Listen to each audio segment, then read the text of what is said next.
When people hear the term broadband, that's something that we're very used to hearing nowadays, so much to the point where it's just kind of always been there. A lot of people might not really know what that refers to. Can you just explain kind of what broadband is, what that really means? Think about your life this way. Everything you do in a given day is ambient and works by itself. So you don't do anything specifically to turn your computers on, to connect your computer to other devices or so on. Broadband is always on, highest speed connectivity.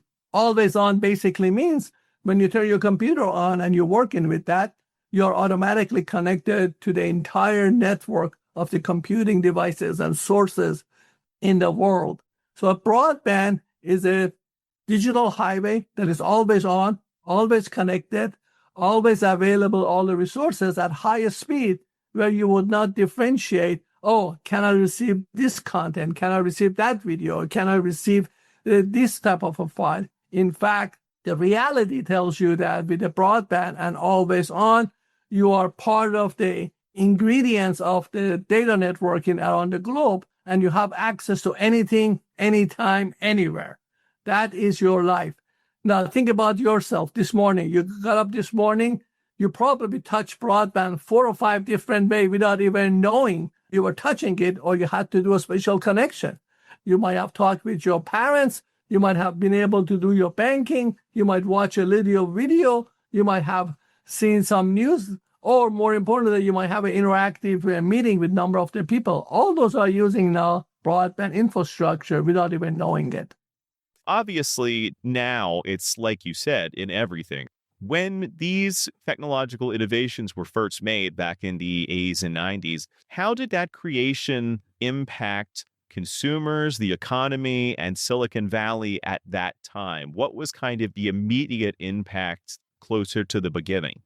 So let's take them one at a time. This is a very excellent question because impact humanity at its best.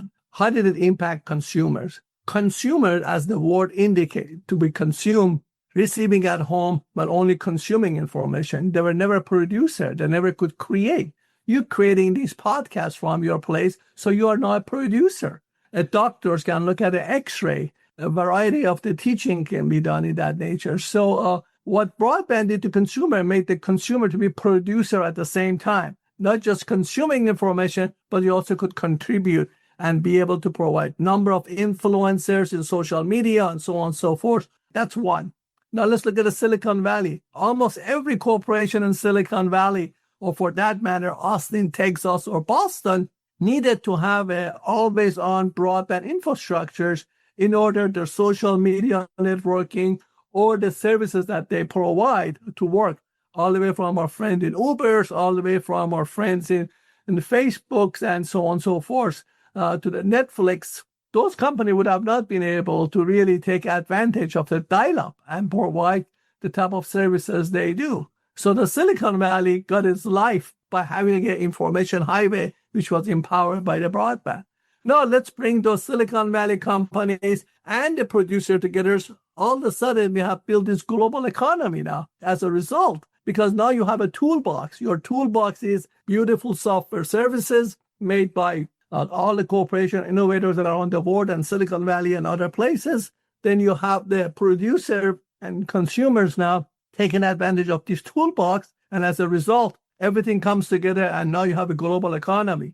You also have a global infrastructures where companies and countries are talking together daily, where the languages are translated live for the people at the same time. A good example is on this one. If you really consider going back about 30 years ago, 40 years ago, we could not even imagine to be able to learn and distribute the knowledge within the seconds globally. The individual would come to the Western countries, educated, get some lesson, and then 20 years later, they go back to the home country to be able to contribute something. Now, you'll instantly be able to do that. Here in the Mass General, for example, we can see the doctors who get an X-ray at the nighttime because of an accident, and the professional might not be able to look at that X-ray. But back in Australia, it's the daytime, and that doctor can look at that X-ray and provide comments and a feedback to the emergency room in a Mass General that what that are. So we really have 7 by 24 global economy all in power now because of it.